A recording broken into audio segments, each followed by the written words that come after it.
Ang kwento ni Tomby.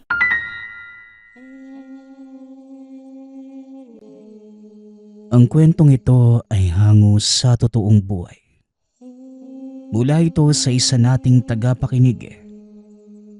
Karanasan ito ni Bronyo. Walang eksaktong taon.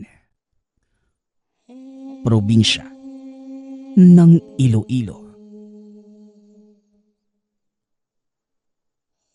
Ng mga panahong ito, kasalukuyang nanananghalian ang magpipinsan.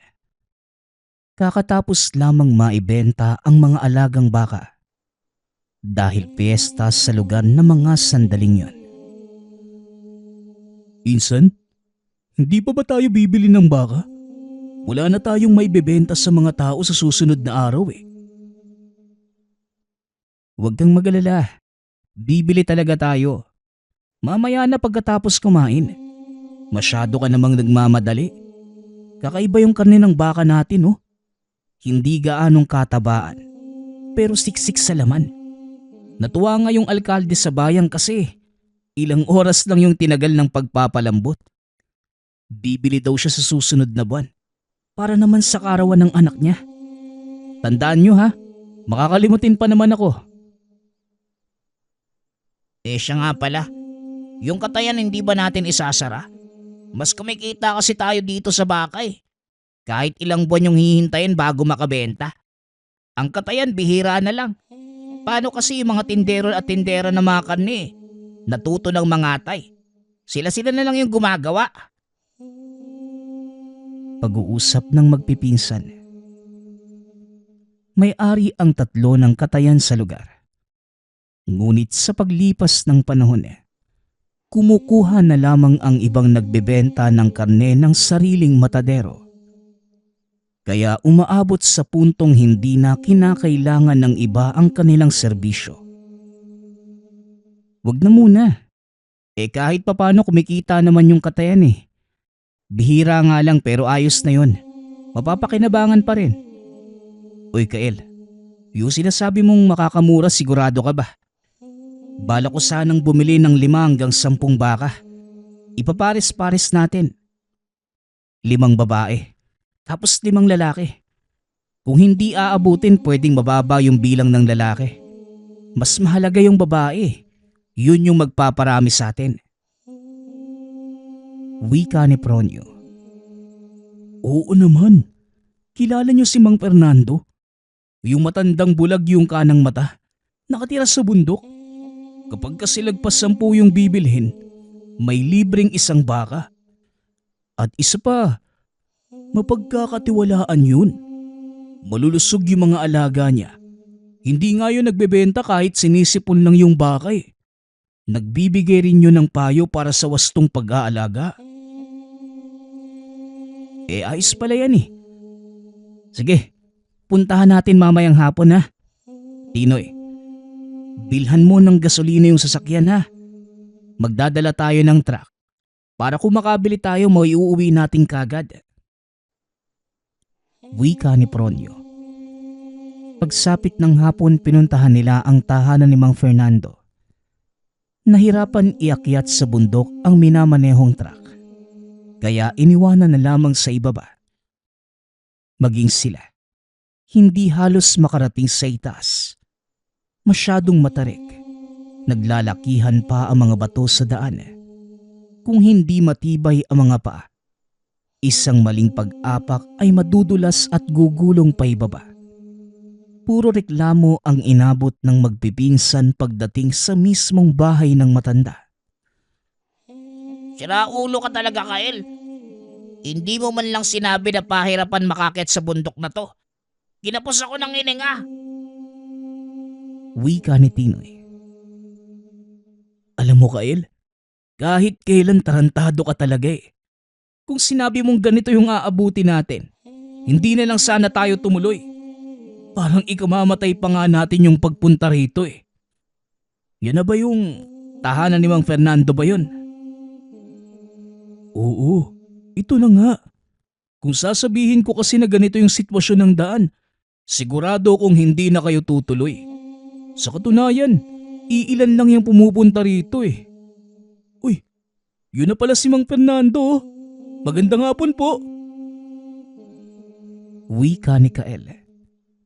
Mula sa pintuan ng maliit na kubo, natanaw nila ang matanda. Bumubuga ng usok mula sa hinihit-hit na tabako. May bitbit pang tasa ng kape. Nakatitig lamang sa kanila. Hindi na nag-abalang sumagot o bumati pabalik. Uy, Insan, ang sabi mo isang mata lang yung bulag. Bakit parang dalawa? Nakikita ba tayo niyan? Parang hindi lang mata yung may diferensya eh. Pati siguro tenga. Tignan nyo, hindi lang tayo nakikita, ni hindi rin nadidinig. Nakikita at nadidinig ko kayo, mga bubuet. Kung makapagsalita parang hindi kaharap yung taong pinag-uusapan na. Ano bang sadya nyo sa lugar na ito? Hindi ako tumatanggap ng bisita na wala munang pasabi. Nagulat na lamang sila sa tugon ng matanda. Inakalang bulag at bingi. Hindi naman pala. Naunang lumapit si Kael ngunit dali-daling napaatras. Nang napansin ang bitag na nagkalat sa bakuran. Kung hindi pa nakaiwas, tatamaan ng palaso sa ulo. Parehong natigilan ang magpipinsan.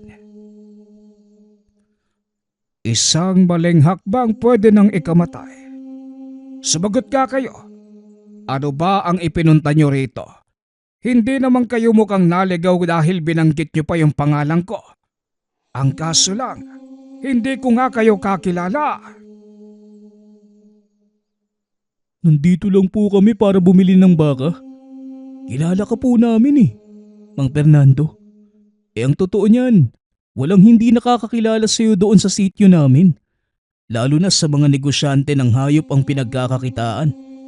Balita ko po kasi, nagbebenta ka ng baka kaya nandito kami. Hindi ba mga pare? Sira ulo ka nga talaga. Akala ko ba kilalang kilala mo yung taong to? Bakit parang ngayon mo lang din siya nakita? Natinig ko lang siya sa mga kakilalang negosyante. Hindi naman to yung unang beses na nakita ko yan.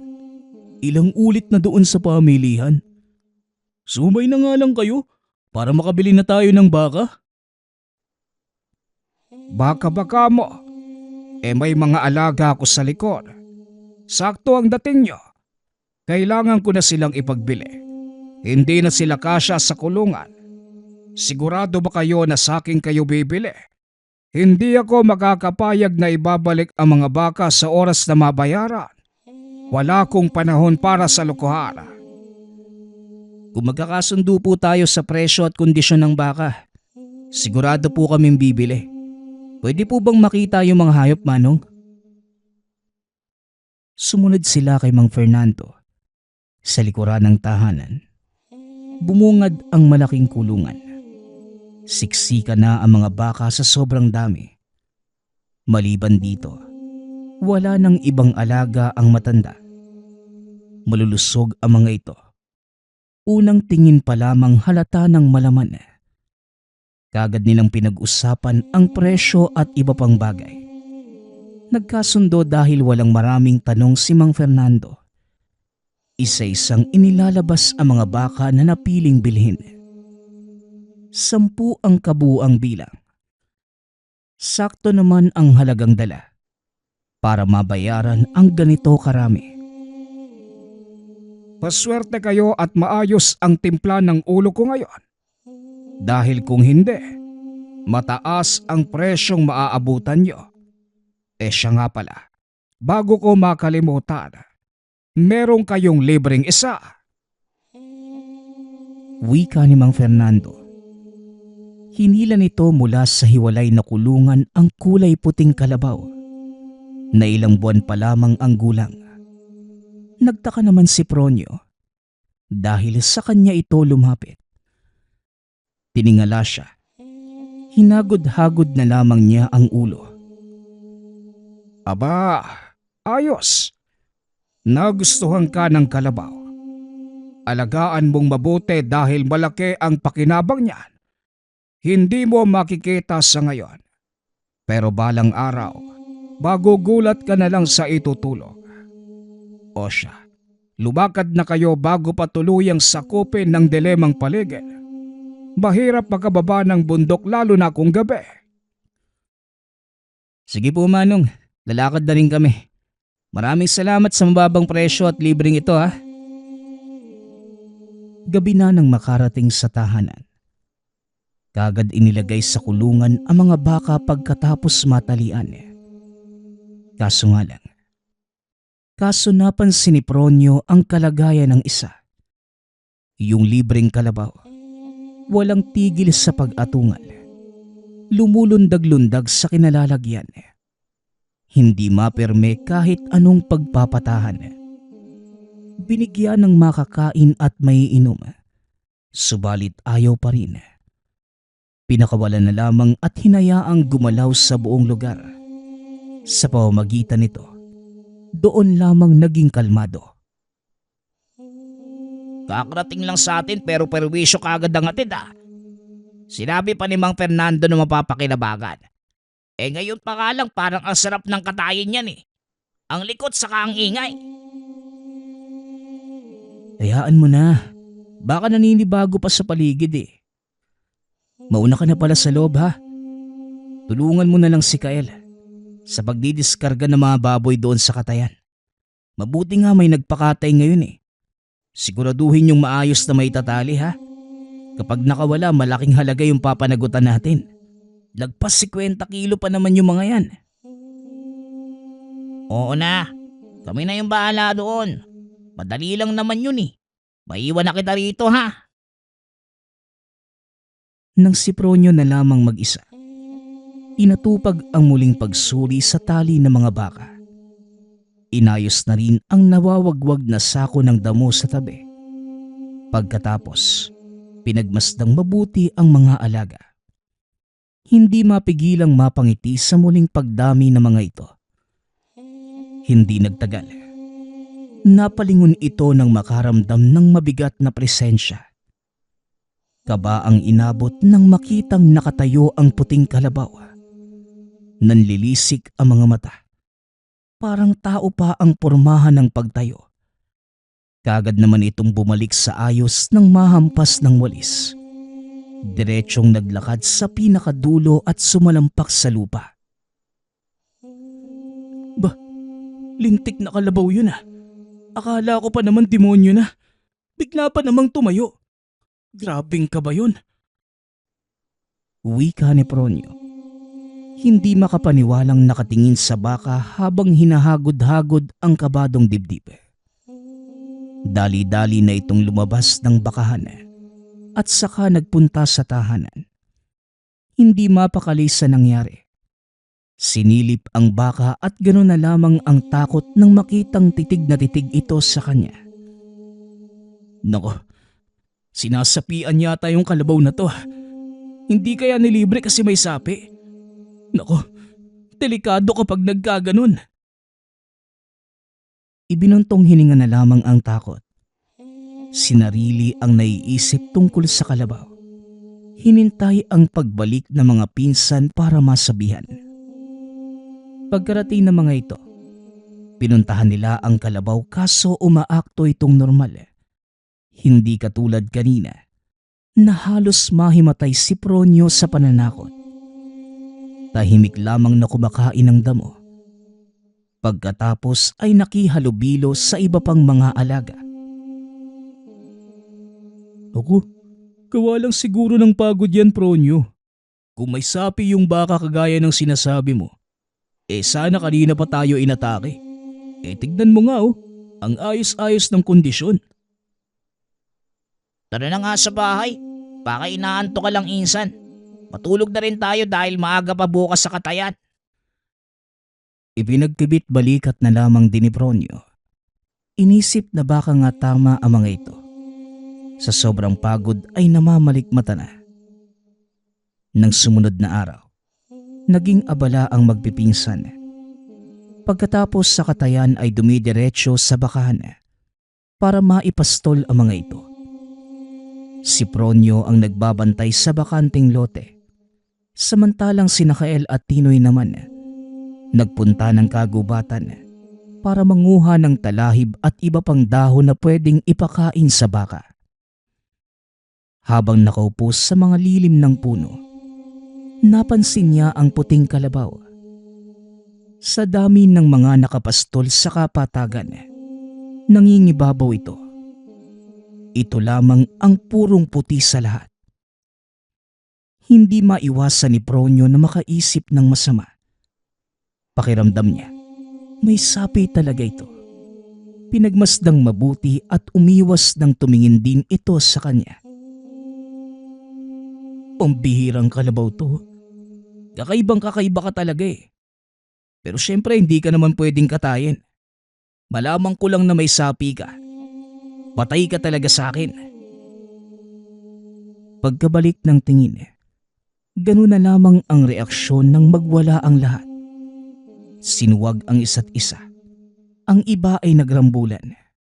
Dali-dali niyang hiniwalay ngunit natigilan nang mapansin ang isang matandang babae sa hindi kalayuan. Nakapikit ito habang ikinukumpas ang mga kamay. Bumubulong na mga kataga. Kasabay dito ang paglapit ng puting kalabaw sa ginang. Sinuwag ng sinuwag hanggang huminto sa ginagawa. Dali-dali namang umalis ang matanda nang makita siyang nakatingin. Tumakbo na rin pabalik ang kalabaw. Dumiretso ito sa kanya. Tiningala siya. Mahinang umatungal na parabang may gustong sabihin. Makalipas ang ilang oras, iniligpit na rin ng mga ito dahil paggabi na. Sa bakahan muna tumambay si Pronyo. Gustong pagmasdan sa malapitan ang puting kalabaw. Hindi ka normal na baka, no? Saka ang lakas ng loob mong kalabanin si Aling Maying. Nako, walang kahit na sinong tao dito sa lugar ang sumubok kalabanin siya. Kilalang manggagawa yun eh. Masamang manggagawa eh. Nagbibigay ng sakit sa mga tao at sa mga hayop. Mabuti nga umayos yung mga kasama mo kanina eh. Siguro ginamitan ng mahika kaya nagkarambulan. Kung hindi ka naging alisto, malamang patay lahat ng mga alaga namin. Halika nga, lumapit ka rito. Wika ni Pronyo. Lumapit naman ang kalabaw. Naupo sa harapan. Sinubuan niya ng dahon ngunit kagad ding tumayo nang makarinig ng kaluskos. Nagsimulang magwala at kahit mataas ang bakod, nagawa nitong tumalon. Lumabas ng kulungan at dumiretso sa kakawyan. Dali-daling tinawag ni Pronyo si Nakael at Tinoy para hanapin ito. Hiwalay sila ng direksyong tinahak. Parehong may dalang sulo at patalim. Kabisado nila ang kakahuyan. Maliban sa kinakatakutang ligaw na hayop, naroon din ang sigbi na alaga ng manggagaway na si Aling Maying. Minsan na silang hinabol nito sa kabutihang palad na may nakaligtas. Ngunit ngayon, hindi na nila alam. Naku, nasa na kaya yung bakang yun? Bumalik ka na bago ka pa gawing hapunan ng sigbin. Bigla ba namang tumakbo? Pahihirapan kami netong maghanap. Wika ni Pronyo. Naglakad ito sa unahan. Kagad namang pinatay ang sulo nang matunugan ang pag-atungal ng mabangis na nilalang. Malapit lamang ito sa kinalalagyan. Hinanap. At mula sa unahan, nakakita ito ng nakatayong kalabaw. May hawak itong kumikislap na palakol. Nanlilisik ang mga mata. Kaharap ang nilalang na baboy ramo. Ilang sandali pa, nagsimula ang sagupaan sa pagitan ng mga ito. Naging mabilis ang pangyayari. Napansin na lamang ni Pronyo ang biglaang pagpapalit anyo ng ligaw na hayop. Mula sa pagiging baboy ramo, naging aswang. Wala ding binatbat sa malaking elemento. Matapos ang ilang ulit na paghampas ng palakol ay humandusay. Wakwak ang tiyan. Naglabasan ang lamang loob. Yung kalabaw naman sa kabilang banda, nagpakawala ng malakas na pag-atungal. Bigla na lamang bumalik sa dating anyo. Natumba na lamang sa kinatatayuan si Pronyo. Nang mapagtanto na ito ang puting kalabaw na bigay sa kanya ni Tandang Fernando.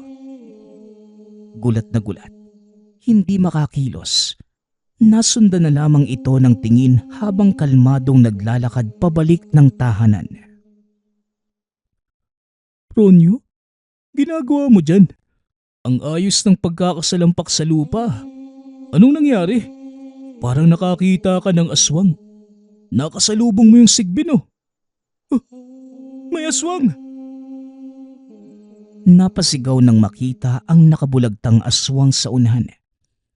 Gayon din si Tinoy. Dahil sa takot ay dali-daling umalis sa lugar. Matapos ang pangyayaring yun, hindi na mawala sa isipan ni Pronyo ang nasaksihang kaganapan. Kasabay nito ang pangamba kay Aling Maying. Pabalik-balik ito sa tahanan. Palaging nakatitig sa bakahan na para bang may hinahanap. Wala naman itong lakas ng loob na humarap dahil delikadong kalaban. Kaya ang ginawa nila, naglibot na lamang ng asin sa buong lugar. Umaasa na sa ganitong paraan, maitataboy kaso hindi tumatalab. Mas lalo pang nabahala nang lumabas bigla ang puting kalabaw. Hoy, bumalik ka nga rito. Anak ng, itong talagang kalabaw na to laging pahamak eh. Ngayon pa talaga nawala si Nakael at Tinoy. Habulin sana ni Pronyo kaso natakot kay Aling Maying. Nasa likod ito ng bakahan. Naghihintay sa pagbabalik ng alagang kalabaw. Nadidinig niya ang pag-atungal nito na para bang nasasaktan. Ilang sandali pa, kumaripas ito ng takbo pabalik ng kulungan. Tinignan niya ang dinaanan. Wala naman ang matandang manggagaway. Nakahinga ng maluwag. Dali-daling sinuri ang alaga. Nakahiga ito sa lupa. Sugatan ng tiyan. Kagad namang naagapan. Kaya nga lang nangihina pa rin ang kalabaw. Teka nga, ano ba kasi yung nangyari? Sino yung siraulong tumaga sa alagaan natin? Tsaka paano nga pala nakatakas ng kulungan ng isang yan? Pataas yung bakod dito ah. Hindi naman siguro iniwanang nakabukas ang pintuan oh. Napansin ko na lang na tumakbulit yan sa kakahuyan eh. Parang may galit kay Aling Maying. Dumalaw na naman dito yung manggagaway na yon. Di ko nga maintindihan kung bakit pabalik-balik eh. Tapos itong kalabaw naman kagad sumusugod. Baka nagalit sa ginawa ko noong nakaraan. Pasensya na kayo kung hindi ko sinabi kagad. Ang totoo niyan, nabasag ko yung kagamitan niya sa bahay. Di ko naman alam na mapapalakas yung pagtirador ko eh. Tapos doon sa bahay niya pumunta yung bato. Aba, bakit hindi mo kagad sinabi? Sira ulo ka talaga, Kael. Dito na talaga tayo malalagot eh. May alagang sigbin pa naman yun. Paniguradong magsisimula yung kalbaryo natin sa takutan. Kaya pala nilapitan ni Aling Maying yung mga baka noong pinapastol ko. Tapos pabalik-balik dito. Mga alaga natin yung gagantihan niya. Ay naku Kael, kahit wala namang ibon na matatamaan, tinirador mo pa rin. Iba tuloy yung tinamaan mo. Si Aling Maying pa talaga? Sana nga kung mga alaga nating baka lang yung saktan. Paano kung pati tayo? Hanggang sa sumapit ang gabi. Kagaya ng inaasahan. Hindi makatulog ang mga ito. Hindi pa naman gaanong malalim ang gabi. Ngunit nambubulabog na ang mga aswang. Nasa loob lamang ng tahanan ang magpipinsan. Nagtulakan kung sino ang sisilip sa labas. Parehong natatakot dahil alam nilang ang alagang sigbi ng manggagaway ang nanggugulo. Hindi lang kakilakilabot na presensya ang binibigay, pati na ang pakiramdam na parang nasa tabi lamang ang nilalang. Hindi nagtagal. Nakapasok at kinagat sa braso si Kael. Wala silang nakikitang aktwal na figura ng sigbin. Tanging bakas ng kagat lamang. Labis ang pagdurugo at hindi na kinaya pa ni Kael ang dulot na sakit. Bigla na lamang itong nangisay at namutla. Nataranta si Tinoy at Pronyo. Dali-daling pinatigil ang pagdurugo. Sinubukang agapan gamit ang gamot na nahalungkat sa tabi-tabi. Kaso walang bisa ang mga ito. Makalipas ang ilang sandali, nawala ng malay si Kael. Pronyo, ano nang gagawin natin? Baka mamatay si Kael. Itakbo na natin sa ospital. Masyadong malayo yung ospital. Tapos delikado kung lalabas pa tayo. Nandyan yung sigbin. Nakapasok pa nga nang hindi natin namamalayan eh. Naguguluhan ng dalawa sa halo-halong emosyon. Hindi makapag-isip ng maayos. Parehong natahimik nang madinig ang boses ni Aling Maying. Kung sana hindi nambasag ng gamit sa aking tahanan ang kaibigan niyo, walang gulong mangyayari. Huwag na kayong magsiiyakan. Mas mabuting magpaalam na lamang kayo dahil mamamatay na yan. Sumilip si Pronyo sa labas. Bumungad ang tumatawag na si Aling Maying. Katabi ang alagang sigbin.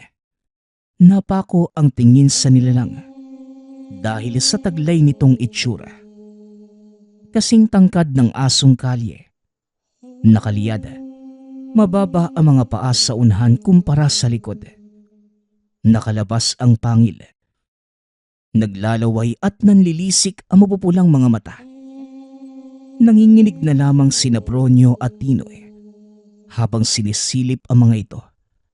Ilang sandali pa, napansin nilang umusal ng kung anong salita si Aling Maying. Kasunod ng pagkumpas ng mga kamay.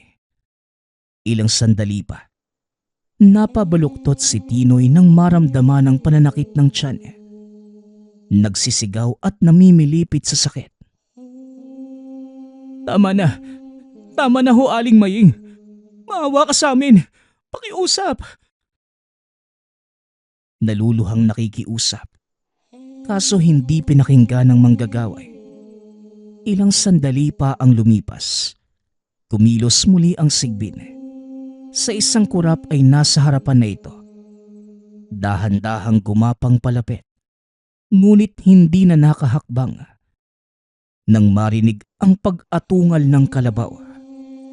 Kasunod nito ay ang paggawasak ng pinto at paglitaw ng puting balaw. Nanlilisik ang mga mata. Nakatitig sa sigbin. Mas lalong kumikislap ang hawak na palakol. Hinablot nito sa paa ang aswang at saka ibinalibag sa labas. Bago itinuloy ang pag-atake, nilingon muna si Pronyo. Hindi maintindihan ng binata kung ano ang ibig sabihin. Ngunit nararamdaman niya ang kaligtasan sa puntong yun. Hinarap ng puting balaw ang sigbin at ang manggagaway. Nag-usal na mga orasyon si Aling Maying. Samantalang umaatake naman ang aswang. Sa mga unang segundo, walang naging laban ang sigbin. Paulit-ulit lang itong bumabagsak sa lupa. Ikaw na naman. Pinatay mo na ang alaga kong aswang noong nakaraang gabi. Ngayon ito namang alaga kong sigbin. Pakialamero kang elemento ka. Tatago ka pa talaga sa katawan ng isang kalabaw. Animal ka. Wika ni Aling Maying. Galit na galit ang matanda.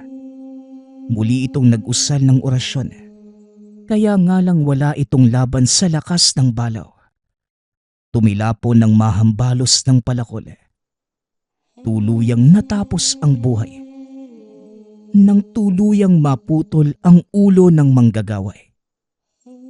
Sa kabilang banda naman, mas naging agresibo ang Sigbin matapos makitang nakahandusay ang kanyang amo. Dali-daling sumugod sa elemento. Bigla itong nawala at mapapansin na lamang ang bakas ng pag-atake sa katawan. Ngunit kagad namang naghihilom ang sugat ng puting balaw. Nagpatuloy ito hanggang sa nahuli. Sinakal ito. Nahati ang katawan pagkatapos mataga. Matapos yun, umatungal ng mas malakas ang puting balaw. Mapupula pa rin ang mga mata. Patuloy lamang sa pagkislap ang kanyang palakol. Samantala, nanatiling nakatingin si Pronyo. Pangalawang beses nang nasaksihan ang pagpapalit anyo ng alagang kalabaw bilang isang dambuhalang balaw. Lumapit ito. Tinitigan ang nakahandusay na sina Kael at Tinoy. Hindi nagtagal. Naging maayos naman ang kalagayan ng dalawa. Bagay na ipinagtataka kung paano ito nangyari. Kagaya rin ng una. Dahan-dahang bumalik sa pagiging kalabaw ang elemento. Kalmadong naglakad pabalik ng kulungan. Sinundan ito ni Pronyo. Naglakas loob na magtanong. Teka, anong klaseng elemento ka ba? Paano ka nakakapagpalit ng anyo? Paano mo nagawang kalabanin yung kagaya ni Aling Maying? Natalo mo rin yung aswang. Pati yung Sigbin. Pinagaling mo rin yung mga pinsan ko.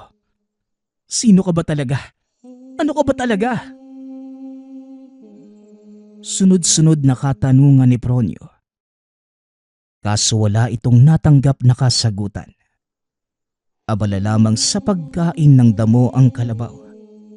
Habang nakatingin sa kanya, bumalik na lamang ito ng tahanan upang kumustahin ang dalawang pinsan.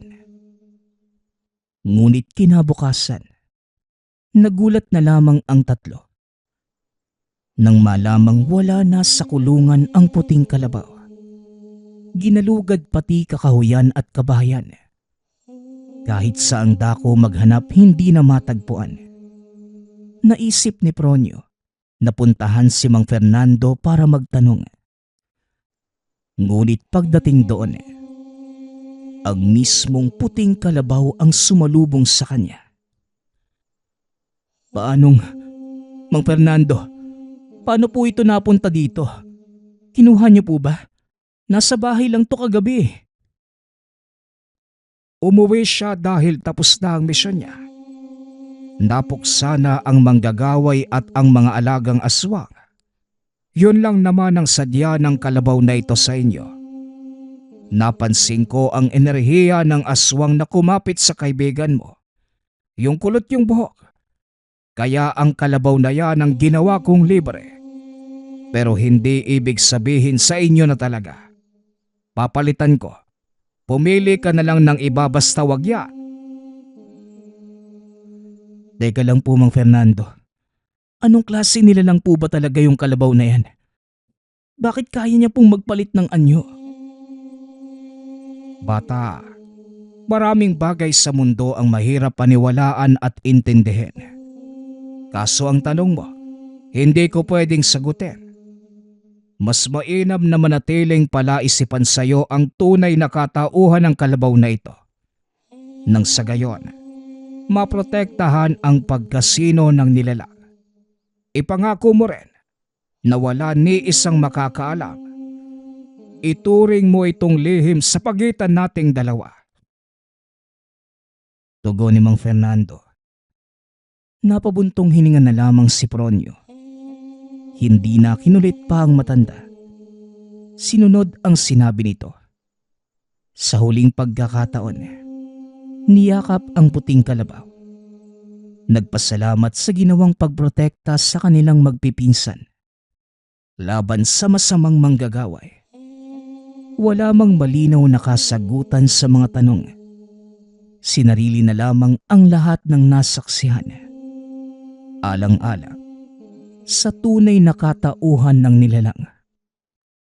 Magpasa hanggang ngayon, hindi pa rin nalilimutan ni Pronyo ang tagpong yun. Ang lahat ng ito ay dahil lamang sa puting kalabaw. Ang susunod nating kwento ay mula sa isa nating tagapakinig. Taong 1989. Probinsya ng Capiz. Noong mga panahong ito, napagpasyahan ni Lucio na umuwi sa probinsya ng lolo sa Capiz. Hinahanap-hanap ang buhay probinsya makaraang magtrabaho ng 6 na taon sa Maynila. Nagpaalam naman siya ng maayos sa amo at pinayagan naman ito. Pinagbigyan si Lucio na magbakasyon ng 2 linggo. Ulila na ang binata sa mga magulang at nag-iisang anak. Kaya't ang tanging pamilya na lamang na inuuwian ay si Lolo Temyo. Isang araw din ang tinagal ng biyahe ni Lucio. Pagkarating ng binata sa tahanan ng lolo, nagkaroon sila ng munting salo-salo. Sinalubong siya ng mga pinsang lalaki at syempre hindi mawawala dyan ang inuman. Hanggang sa inabot na sila ng gabi. Dahil medyo matibay sa alak si Lucio, siya lang ang hindi gaanong nalasing. Nakasubsob na sa lamesa ang mukha ng mga pinsan. Kaya tumayo na ito sa kinuupuan para akayin sila isa-isa papasok sa loob ng bahay. Aalalayan niya sana ang isang pinsan nang biglang merong napansin si Lucio sa hindi kalayuan. Kaya tinuon niya muna ang tingin sa madamong bahagi kung saan niya ito namataan. Hindi nagtagal. Nagulat si Lucio ng isang lalaki ang nasilayan na walang saplot. Nakadapa at gumagapang. Saglit lamang itong nagpakita at kagad namang lumusot sa talahiban. Kaya minadali na ni Lucio na ipasok ang mga pinsan. Hanggang sa nadala na niya ang 3 sa loob at nilatagan ng higaan sa sala. Siya naman ang nagpunta sa silid para magpahinga. Sa sarili ng binata. Itutulog na lamang niya ang takot para mabura sa isipan. Nakatulong naman ang kalasingan para makatulog. Kinabukasan, nagising si Lucio na wala na ang mga pinsan. Ang sabi naman ng lolo na magtanong siya. Naunang nagising ang mga ito at umuwi na sa kani-kanilang tahanan.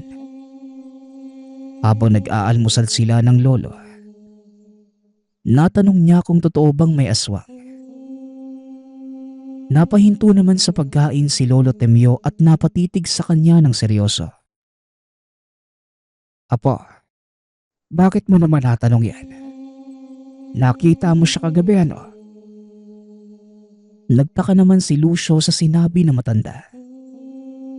Paano niyo po nalaman na nakita ko yung kagabi? At teka, kilala niyo po ba yung aswang? Pero umiling lamang ang lolo at sumagot ng hindi. Ang kwento ng matanda. Isang buwan ang nakalipas na may tagalabas ng baryo na nahawaan ng pagiging aswang. Ngunit wala pang pinaghihinalaan dahil hindi pa matukoy kung sino.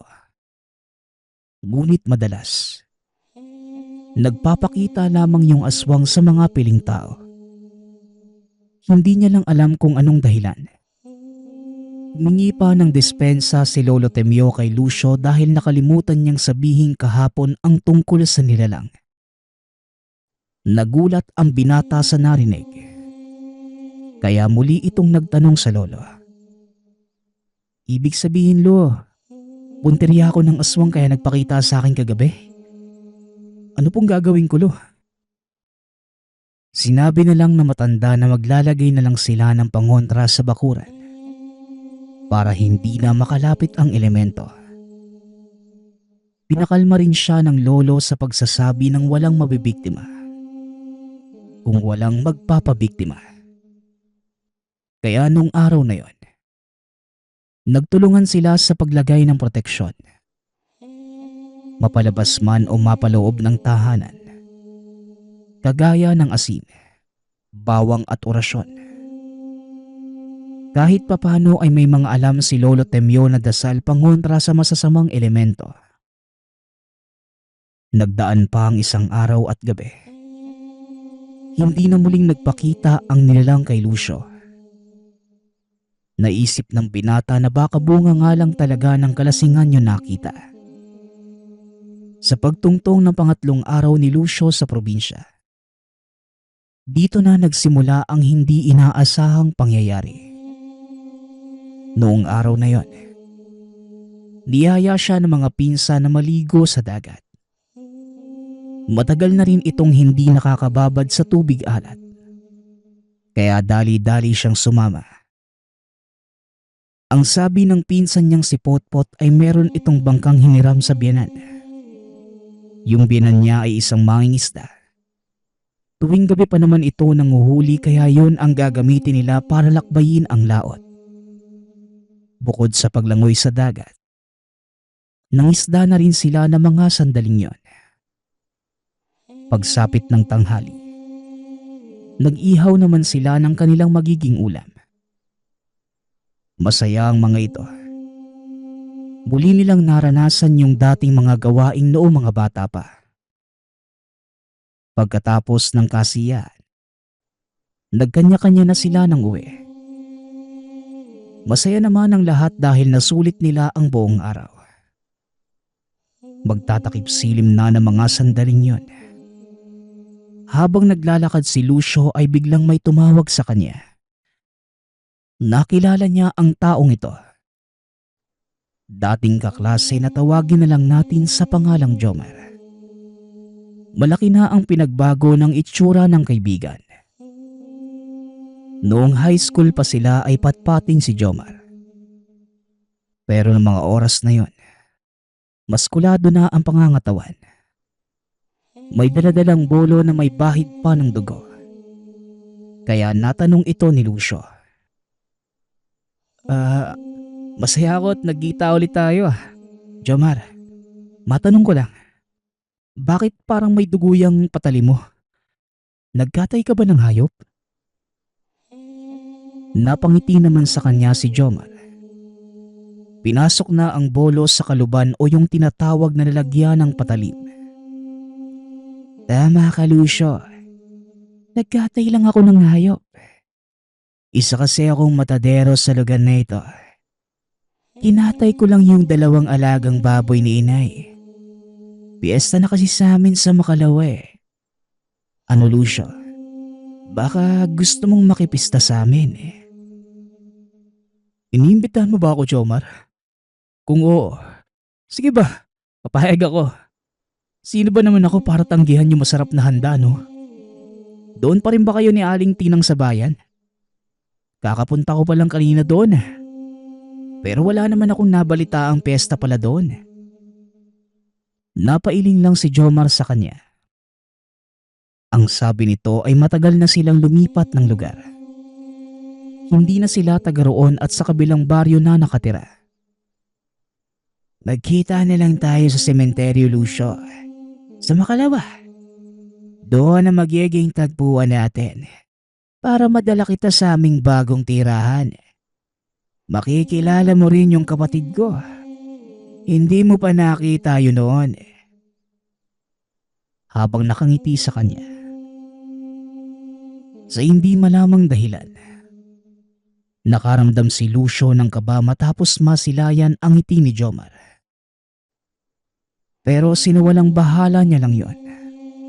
Dahil kilala naman kasi ng binata si Jomar. Noon pa man ay napakabait nito at means na ring nadala sa tahanan. Sige Jomar doon yung magiging tagpuan natin. Ganun ba? Makikilala ko na rin yung kapatid mo. Sigurado akong si Aling Tinang yung magluluto ng handa nyo. Kaya sigurado, napakasarap niyan. Napangiti na lamang si Jomar hanggang sa nagpaalam na sa kanya. Pinag-ingat na lamang ni Lucio ang kaibigan. Sinusundan pa rin ng tingin ni Lucio si Jomar habang naglalakad papalayo. hanggang sa may napansin ito sa lalaki. Dahil habang naglalakad, para bang umiiwas itong masinaga ng sikat ng araw. Pilit nitong tinatago ang sarili sa lilim ng mga puno. Pero pinagkibit balikat na lamang ito ni Lucio. Dali-dali nang umuwi sa kanila. Sinalubong naman siya ng lolong nag-aalala sa kanya. Kaya may pagtataka niya itong tinanong. Olo, bakit parang balisa kayo at takot na takot? Ano po bang nangyari sa inyo? Pinapasok muna ito na matanda bago magkwento. Kanina po, habang wala ka pa rito at nagsisibak ako ng kahoy sa labas, meron ako nakitang lalaki sa hindi kalayuan. Hindi ko maniniwala sa sasabihin ko, Apo. Pero purong itim yung mga mata ng taong yon. Malakas ang kutob ko. Na baka yun yung aswang at minamatyagan tayo. Salamat na lang sa Diyos dahil nakauwi ka nagligtas, Apo. Sabi ko naman sa'yo maaga ka dapat umuwi pero anong oras na ngayon? Mag-aalas 6 na ng gabi. Mabuti na lang at walang nangyari sa'yo sa daan. Sabay yakap sa kanya. Gumanti naman ng yakap si Lucio. Natanong niya ang matanda kung bakit parang hindi yata siya lulubayan ng aswang. Sa tingin ni Lolo Temyo, dalawa ang posibleng motibo ng aswang. Upang mambiktima o di kaya'y manghawa. Apo, kapag may nag-imbita sa'yo sa pegeng, wag na wag kang pupunta. Maliwanag ba? Napatango na lamang si Lucio. Pero sa sarili, meron ng taong nag-imbita sa kanya. Walang iba kundi si Jomar. Ngunit malayong pag-isipan niya ito ng masama. Sapagkat minsan na siyang nakapasok sa tahanan ng kaklase. Alam niyang mabuting tao ang mga ito. Hindi na lamang niya nabanggit sa lolo ang ginawang pag-imbita ni Jomar. Naglagay na lang muli ng pangontra sa palibot ng tahanan. Pero aminado si Lucio sa buong oras na yon. May bumabagabag sa kanyang isipan. Hanggang sa pagsapit ng gabi. Habang natutulog si Lucio, bigla itong naalimpungatan ng bumuhos ang malakas na ulan. Naaanggihan ito dahil malapit ang higaan sa bintana. Yung bintana ng tahanan ng lolo ay medyo nakabukas. Kaya bumangon siya para isara ito. Napakalakas ng ulan ng oras na yon at sinasabayan pa ng malalakas na pagkulog. Isasara niya sana ang bintana nang may mamataan sa labas. Madilim ang bahagi na yon pero nang kumidlat, kitang-kita niya na merong taong nakadapa sa lupa at nakatingin sa kinaroroonan. Hindi niya lang ito gaanong namukaan. Dahil matapos kumidlat ay nanumbalik ang dilim ng paligid. Pero nakakasiguro siyang isa itong lalaki at isang aswang. Kaya sinara niya na mabuti ang bintana at kinandaduan. Pagkatapos ay nagdasal siya at humingi ng tulong sa Diyos na sana ay walang mangyaring masama sa kanya at kay Lolo Temyo. Nadinig naman ang panalangin. Dahil ng mga oras na yon, ungol lang ng kung anong nilalang ang naririnig sa labas. Kalahating oras ang tinagal ng kakaibang ingay. Pagkatapos nito ay wala na siya muling narinig maliban na lang sa patuloy na pagbuhos ng ulan. Kaya unti-unti na itong dinalaw ng antok. Kinabukasan, kaagad niyang ikwinento sa lolo ang naranasan. Sumagot naman ang lolo na tama lang ang ginawa. Ang manalangin ng taimtim sa Diyos. Dapat gabi-gabing humihingi ng gabay si Lucio sa Panginoon. Subalit na mga sandaling yon, tinatalo pa rin siya ng takot. Paano na lang kung hindi talaga siya titigilan ng aswang hanggat hindi nabibiktima? Napabuntong hininga naman si Lolo Temyo at nakaramdam ng awa sa apo. Halika Apo. Samahan mo ko Apo sa silid at may bibigay akong mahalagang bagay sa'yo. Pero ang tanong ko, kakayanin na kaya ng katawan mo? Pero sige, masusubukan naman natin yan mamaya. Nalilito si Lucio ng mga sandaling yon. Hindi niya alam kung anong ibig sabihin na matanda. Pero hindi na lamang ito nagsalita at sumunod na lamang sa lolo. Pagkarating sa silid, meron itong kinuha sa loob ng tukador. Isang tela na merong laman sa loob na may maliit na aklat ring nakalakip. Hanggang sa maya-maya pa, inilabas na ni Lolo Temyo ang laman ng tela. Dito nalaman ni Lucio na isa pala itong medalyon. Ang sabi ng lolo, pamana pa ito ng kanyang lolo. Isa itong medalyon na tinatawag na Infinito de Dios. Nagkakabisa ang medalyon kapag ang may hawak ay merong pananampalataya sa Diyos at sa ulado ang mga orasyon na nakasulat sa libreta. Kailanman, hindi pa ito nagamit ni Lolo Temyo. Itinago niya lang yon sa loob ng mahabang panahon. Ngunit mukhang ito na ang panahong kakailanganin ni Lucio ang gamit. Kaya napagpasyahan ni Lolo Temyo na sa kanya ibigay ang medalyon. Ibibigay ko sa iyo ang medalyong ito. Pero para makasigurado kung gagana ba sa iyo yan, bibigyan muna kita ng isang pagsubok. Ano naman po yun, Lo? Pero handa naman po ako sa kahit anong pagsubok eh. Pinasunod ito na matanda palabas ng tahanan. Kumuha ng kutsilyo si Lolo Temyo at pinahubad ang damit ng binata. Sumusunod lamang si Lucio sa kahit anong ipagawa sa kanya na matanda. Ikminintas na sa kanya ang medalyon at iniabot na rin ang libreta. Dito natin malalaman na po kung karapat-dapat ka ba talaga para pangalagaan ang medalyon.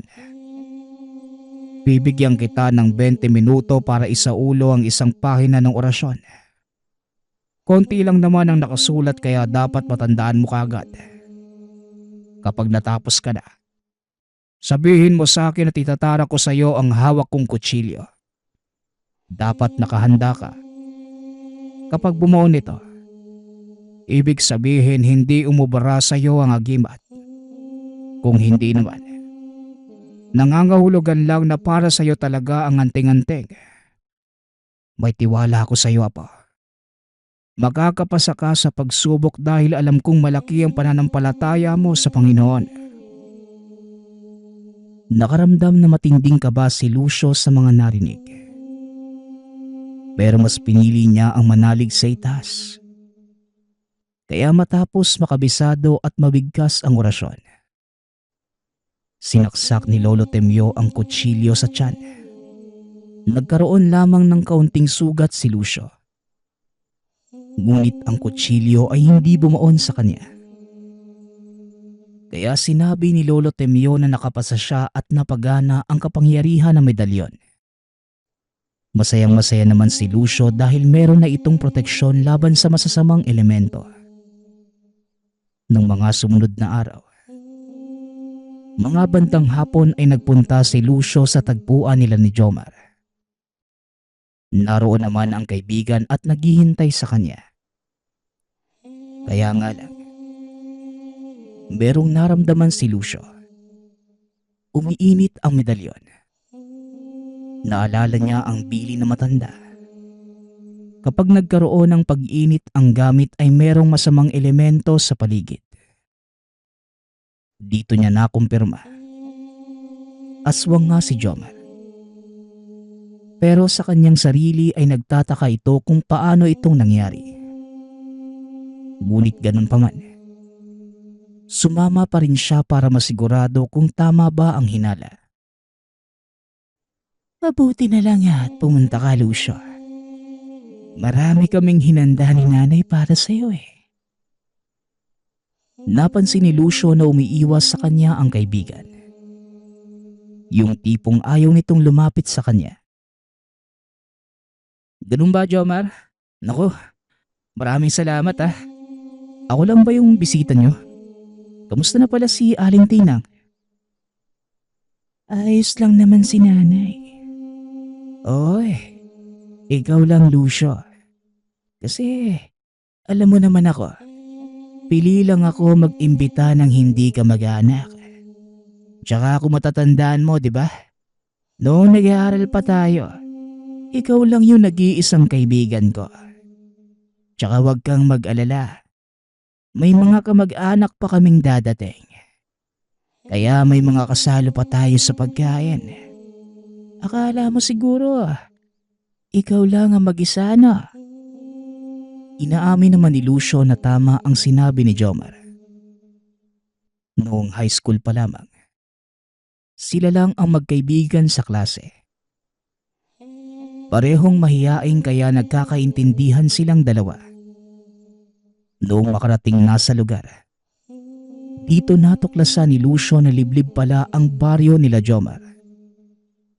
Maliit lamang na pamayanan.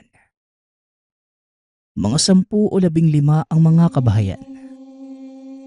Maayos naman ang pakikitungo sa kanya ng mga kamag-anak ni Jomar. Kumain siya at nakisaya sa mga ito. At pagpatak ng gabi, pinatawag siya ng ina ni Jomar na si Aling Tinang sa kwarto nito. Nagtataka man. Tumuloy siya sa silid. Laking gulat niya na makita ang isang lalaking may kadena sa paa. Nagpupumiglas ito at doong makita siya, tila gusto siya nitong sunggaban. Namukaan ito ni Lucio. Yun yung nilalang na bumibisita sa kanilang lugar. Naku, Aling Tinang, ano po bang nangyayari sa kanya? Bakit nangingitim yung mga mata niya? At tuloy-tuloy po yung pagtulo ng laway. Aswang po ba siya? Mukhang siya din po yung bumibisita sa amin eh. Napatango na lamang si Aling Tinang habang sinasabing, Oo, iho. Siya nga yung bumibisita sa inyo. Alam niya kasing may kakayahang manggamot ang lolo mo. Pero wala itong lakas ng loob na lapitan. Kaya hanggang pagpunta lang sa inyo ang kanyang ginagawa. Nahawa kaming 3 noong nakaraang buwan sa kinainan naming karinderya. Nakokontrol pa namin ni Jomar. Dugo at karne lang ng hayop ang kinakain namin. Pero si Jepoy, nawawala siya sa kanyang sarili pagkagat ng dilim. Maraming beses na rin siyang kamuntikang mambiktima ng tao. Pero pinipigilan namin siya. Sana, matulungan mo kami, Lucio. Pakiusapan mo yung lolo mo na pagalingin kami. Maniwala ka sa akin, iho. Hindi kami yung aswang na nambibiktima ng tao. Nabiktima lang rin kami ng pangyayanggaw. At sa kasamaang palad, sarado na yung karinderyang kinainan namin. Kaya wala nang pag-asa para pagbayarin namin sila. Sa totoo lang, hindi alam na mga kamag-anak namin yung tungkol sa sinapit namin. Hanggang sa nagsalita si Jomar. Tinanong siya nito kung gusto niya bang makita ang anyo nila pagsapit ng dilim. Napatango naman ang binata bilang pagsabi ng oo. Dahil sa mga sandaling yon, gusto din niyang malaman. Sabay-sabay na nagpalit ng anyo ang 3. Naging impakto at purong itim ang mga mata habang humahaba ang dila. Kagad naman silang nagbalik sa dating itsura nang matapos makita ni Lucio. Dito niya napatunayang totoo yung sinasabi ng mag-ina. Nakokontrol nila Jomar at Aling Tinang ang pagiging aswang. Samantalang si Jepoy ay hindi. Kaya kinabukasan ay dinala ni Lucio ang tatlo sa lolo. Naikwento niya ang katotohanan at ang sinapit na mag-ina. Hindi naman nagdalawang isip si Lolo Temyo na tumulong. Nagtimpla siya ng mga halamang gamot. Nagsagawa ng ritual at orasyon sa loob ng kalahating oras. Hanggang sa pinainom niya ito sa tatlo. Ang sabi ni Lolo Temyo, mabuti na lamang nasa yugto pa lamang ng pagiging yanggaw ang mag-ina. Dahil kung umabot pa ng 2 hanggang 3 buwan, magiging ganap na itong mga aswang. Matapos uminom ng halamang gamot, inutusan ni Lolo Temyo si Lucio na patungan isa-isa ng medalyon ang mag-ina. Yon ang panghuling lunas at silbi ng medalyon para tuluyan ng gumaling ang tatlo. Kaagad naman yung ginawa ni Lucio. Pinatong niya isa-isa sa noo ang medalyon hanggang sa nagsuka ang mga ito ng malapot at itim na likido. Halos kalahating balde ang naisuka na mag-iina. Sa tulong ng medalyon ni Lucio at kaalaman ni Lolo Temyo, gumaling ang tatlo at nanumbalik na sa normal ang kanilang buhay. Mabuti na lamang nag-cruise ang landas nila Lucio at Jomar. Dahil kung hindi ito nangyari, walang magpapagaling sa kanila at baka mauwi sila ng tuluyan sa pagiging aswang at kumain ng tao. Nagpapasalamat nga pala ako sa lahat ng sumusuporta sa ating channel.